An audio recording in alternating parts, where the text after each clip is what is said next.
Are you ready to elevate your leadership and boost your team's potential? In this next episode of CEO Amplify, I'm diving into how you can empower your team as you step back from daily operations to really focus on those strategic initiatives. Learn how to motivate your team to take on new responsibilities and really communicate the why behind these changes. Don't miss out. Transform how you lead and grow your business. Are you that driven entrepreneur who believes that working harder holds the key to your dreams? Are you drowning in the day-to-day tasks, wishing you had more time to strategize and cast the vision for your business growth? Hi, I'm Donna Dubé, your guide on this entrepreneurial journey. I've walked in your worn-out shoes, burning the midnight oil, convinced that sheer hard work was the secret to success. Just one more email, one more task, until I found myself on a one-way track to burnout. But here's the twist in the tale. I discovered that success isn't just about working harder, it's about working smarter. It's about being intentional with our time. It's about steering our ship with focus, because no team, system, or automation can outperform a lack of direction. In this podcast, I'm sharing with you all the strategies for business growth that it took me years to learn.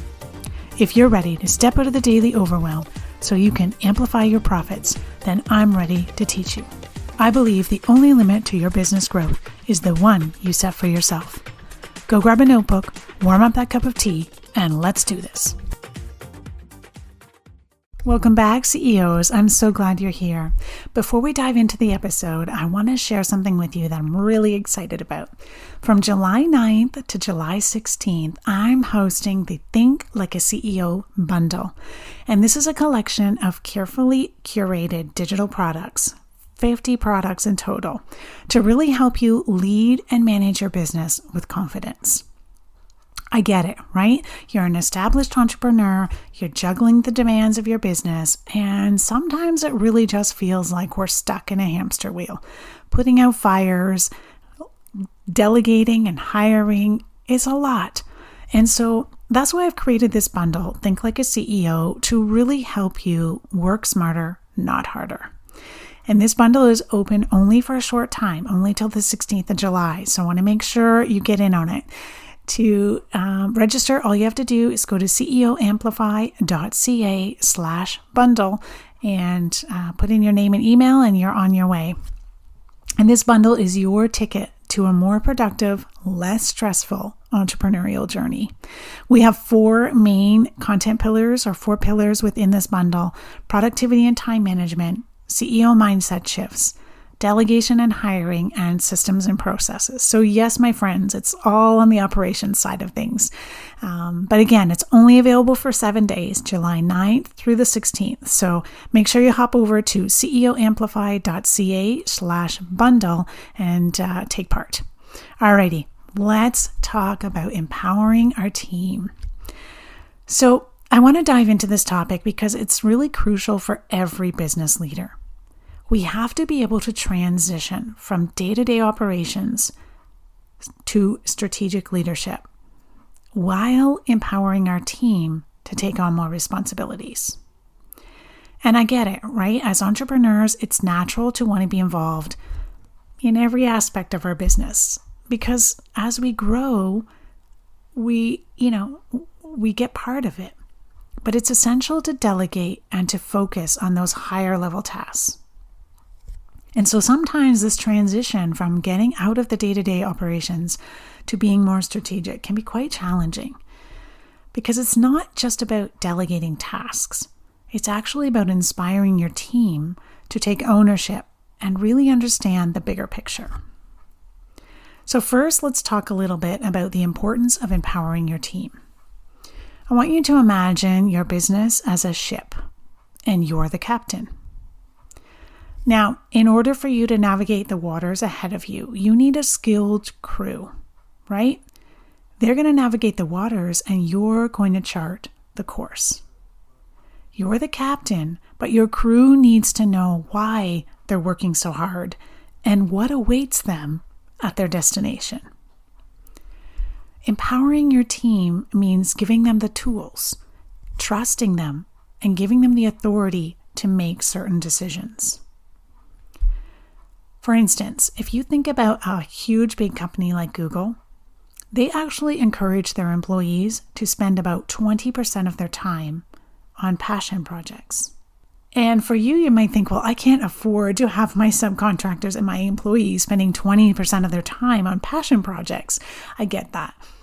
But can you see what this does? It fosters innovation, exactly what Google wants and needs to grow and to be number one. But it also gives team members a sense of ownership and responsibility. All right, I mentioned it at the beginning about communicating the why. What do I mean by that? Well, to motivate your team effectively, it's really, really important to be able to communicate why some changes are happening, right? Why are you transitioning as business leader from the day-to-day operations to being more strategic?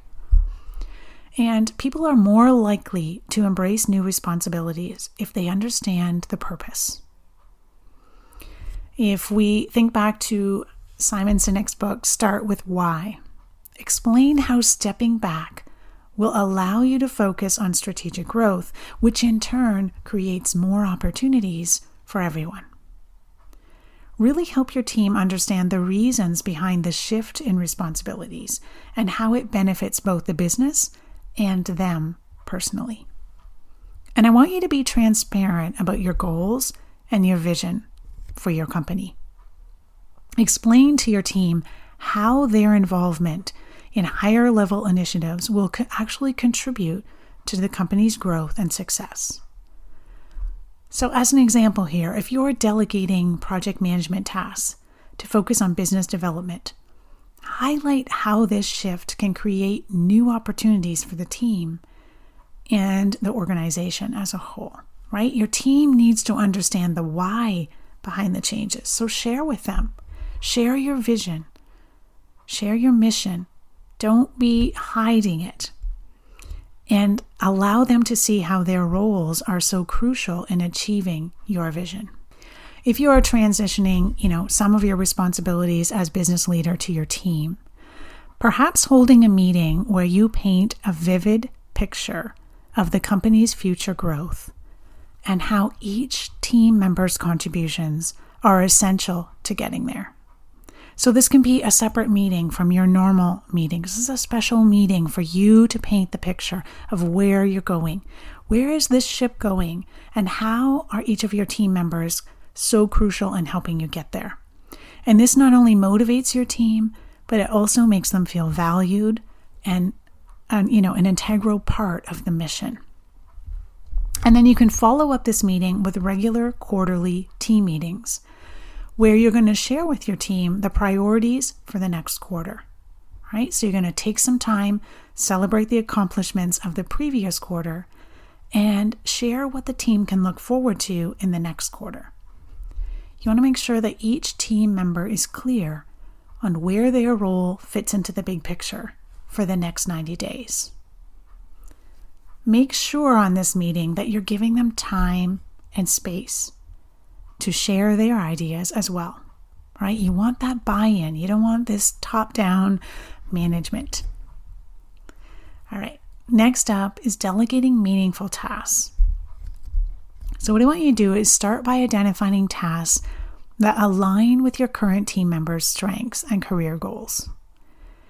And if someone's listening now and they're like, I have no idea my current team's strengths or career goals, great. Then this is where we have to start, right? Have a one-on-one with them. Have the discussion. Make open space and safe space for your team to come and share these things with you. Because this is really important when you start to delegate tasks. You want to choose tasks that aren't just one-off, but you want to choose tasks that are ongoing with some sort of regular cadence in your business. That's what you want to delegate, but you want to delegate it to the appropriate team member. Right? So as an example, if someone in your team really excels at data analysis, great. Delegate some metric tracking and some reporting to them. This shows that you trust their expertise and you actually care about their professional development. Because effective team delegation isn't just about dumping tasks on people, It actually involves matching tasks with people's strengths and interests while still providing clear instructions and support. So start by identifying key areas where your input as business leader can be less critical, right? And then gradually transfer those responsibilities to your team. So if we think about all the tasks that happen in your business, I like to say that all of the tasks that happen in your business can fit into 2 buckets: maintenance and growth. Maintenance tasks are things like your invoicing, your bookkeeping, your social media posts, your emails, changing things to landing pages, making new landing pages, Canva images, etc. Those are things that definitely have to happen in your business, no doubt. But where I like to analyze is, do they have to happen by you as business leader? The other bucket here is the growth tasks. These are things that give you that highest return on investment. Things like networking, your partnerships, getting in front of other people's audiences, sales, one-to-many sales, teaching in a mastermind or in a group, a new product or service that you are going to deliver to your audience. These growth level tasks can only be done by you as business leader. And so I want you to think about, what are you currently doing on the maintenance side that could be delegated to a team member and or partially set up with an automation? So ask yourself, what tasks are you currently doing that you want to delegate? And which team member would this skill set match? And if it doesn't match any of them right now, what sort of training or support would they require in order to be able to complete this task successfully? All right, and then the next piece of this is to identify the key roles and responsibilities within your team. Who is best suited for those tasks? Maybe Jane excels at project management and John has a knack for data analysis, right? So aligning roles with individual strengths really ensures that your tasks are handled efficiently.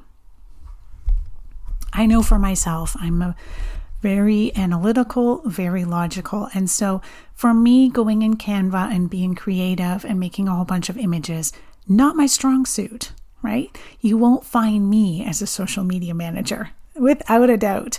But other people, that's their jam. That's what they enjoy. And so really thinking and watching your team and seeing where are their strengths.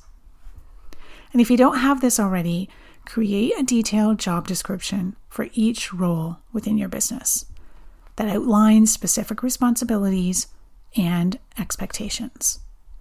And this helps to clarify what needs to be done, but also sets the stage for increased accountability. So if you don't have these in your business, don't panic, and you don't have to do them alone. Have a meeting, discuss this with your current team that you would like to update or create job descriptions for each role. Give them a template, give them some ideas, give them what your expectations are, and allow them to write their job description for what they're currently doing in your business. And then you meet with them again and you go over it and you review and you tweak and change, right? But this doesn't all have to come from you. And the next part of this is really training and development. You have team members who have strengths, but they may need some support along the way, right? So equipping your team with the skills they need to be able to succeed in the new responsibilities that you're giving them.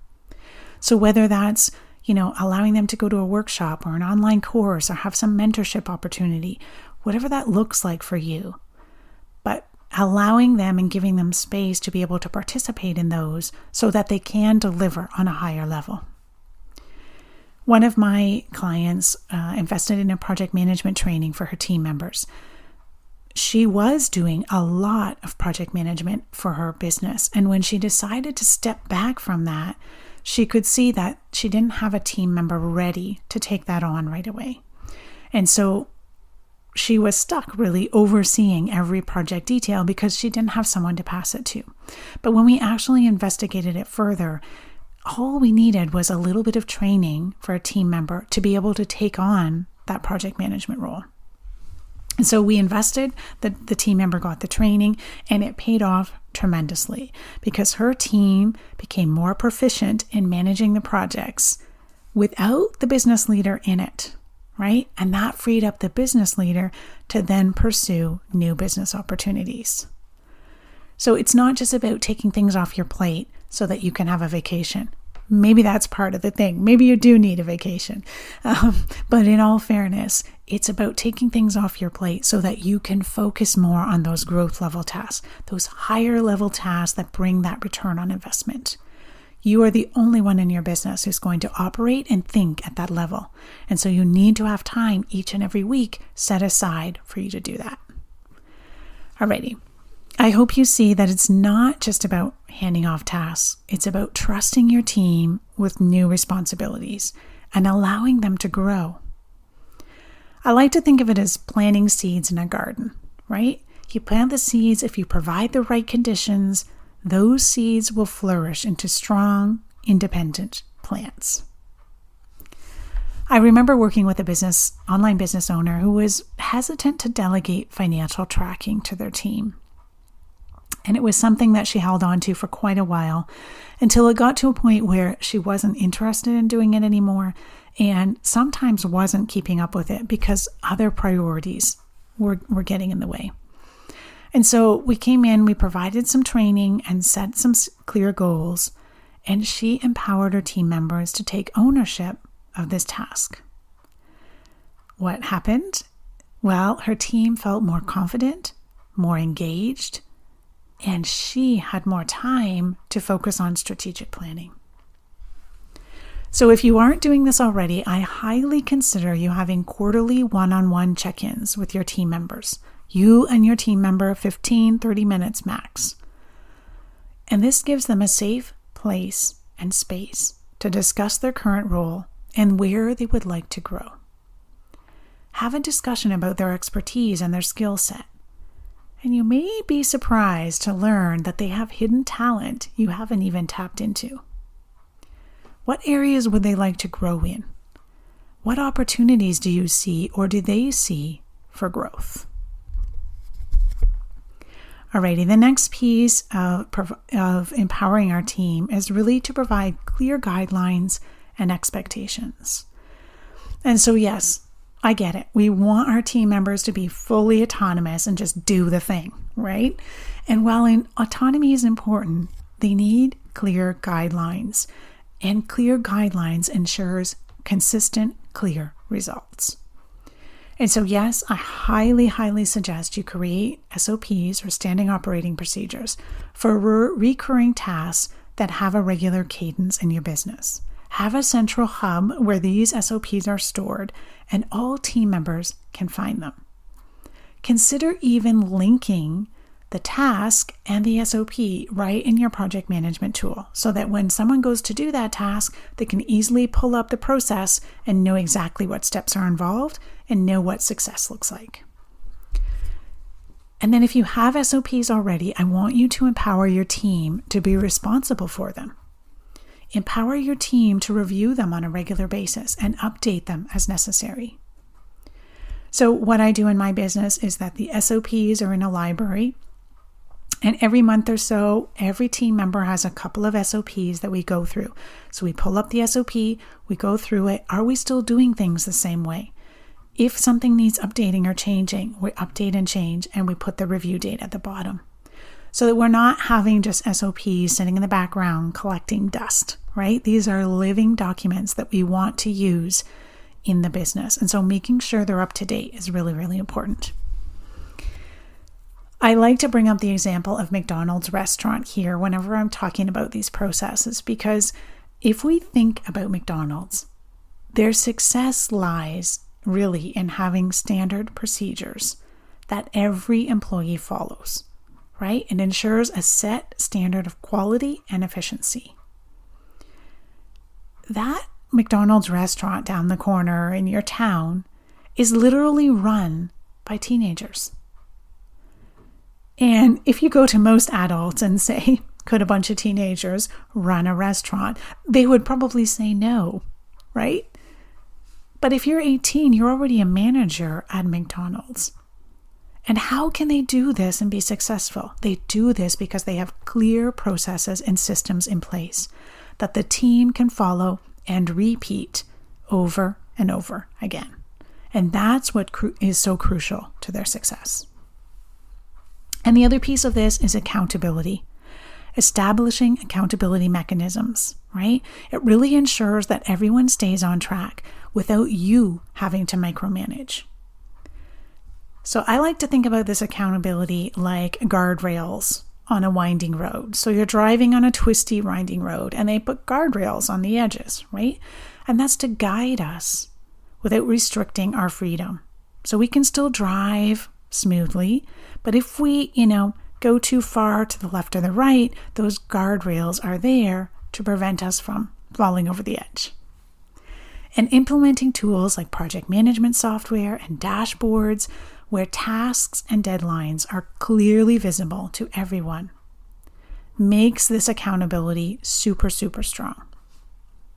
Right? Having a tool like Asana or Monday or ClickUp can help keep everyone accountable while also providing visibility into the progress of different projects so that you as business leader don't have to be micromanaging Susie to know if she got all her tasks done. You can go into the project management tool and see it. And then also encouraging team members to go to, your right hand or you, whoever, if there's a problem, if they're stuck, if things aren't going as per deadline, right? And that's where offering continuous support comes in. Because empowerment doesn't really mean abandoning your team. It's being available, right, for guidance and support. So make sure you're scheduling regular check-ins to address any concerns and, of course, celebrate their achievements. Recognizing and celebrating your team's achievements is so, so important. And it doesn't have to be big. It could be meeting a deadline. It could be exceeding some targets. It could be implementing a new process, right? Acknowledging their efforts and their contributions in a public way goes really, really far. And this recognition will boost morale and motivates your team to want to continue performing at their best. So whether you do this regularly on a team meeting or you have a Slack channel where you put those wins, but definitely, celebrating the accomplishments of your team is so, so important. And I've said it before, but really having these regular check-ins and open lines of communication, right? Think about it like this. You're building a bridge between where you are now and where you want to be. And communication is the scaffolding that supports that bridge. So you should be scheduling weekly or bi-weekly meetings with your team to talk about the progress, address any concerns, and of course, celebrate wins. I had a client of mine who implemented a system where each team member could share their weekly accomplishments and challenges in a shared document. And they do this before each of their weekly meetings. And it was really great practice because it not only kept everyone aligned, but it also fostered a culture of transparency and continuous improvement because everyone could see how everyone else was doing. Oh, Susie's working on this. She did great on that. Oh, John, wow, you exceeded the expectations there. And you're having some challenges over here. Right, I'm having challenges with this part too. See, so that keeping things open and sharing. Providing feedback, make sure it's specific, right? When you have these regular check-ins and you need to give some feedback to a team member, make sure it's specific, make sure it's actionable, and keep it positive whenever possible, right? We want to be celebrating the small wins, the big wins, and we also have to address those areas for improvement. Fostering an environment where feedback is welcomed and acted upon in both directions, meaning you to your team and your team to you. So if you want to, you can even use tools like anonymous surveys, depending on how many people you have on your team, or suggestion boxes, a place where your team can put in suggestions and gather insights. Alrighty. So as you implement these steps, I want you to remember that change takes time. Taking action and being open and willing to hear suggestions from your team is going to go a long way. Remember, empowering your team isn't just about delegating tasks. Let's foster a culture of trust, collaboration, and growth. And stepping back from your daily operations doesn't mean you're abandoning your ship. Rather, you're steering it towards new horizons, and you're empowering your team to navigate confidently aside you. By motivating your team with proper communication, clear communication, delegation that's appropriate, ongoing training and support, accountability, and of course, recognition, you're going to create an environment where both you and your business can thrive. Thanks for tuning in today. If you found this episode helpful, or if you have any questions or experiences you'd like to share about empowering your own team, I'd love to hear from you. Reach out. Our Facebook group is CEO Amplify. I'd love you to drop a comment in there. Until next time, keep steering your ship towards success. Thank you for joining me on this episode of CEO Amplify. I appreciate you being part of our thriving community of ambitious business owners. If you enjoyed today's episode, I kindly ask you to share this podcast with a friend and take a hot minute to rate and leave a review. It would mean the world to me. Your feedback helps me reach more people and continue providing valuable content. Thanks so much for your support. Keep shining, and we'll catch you on the next episode.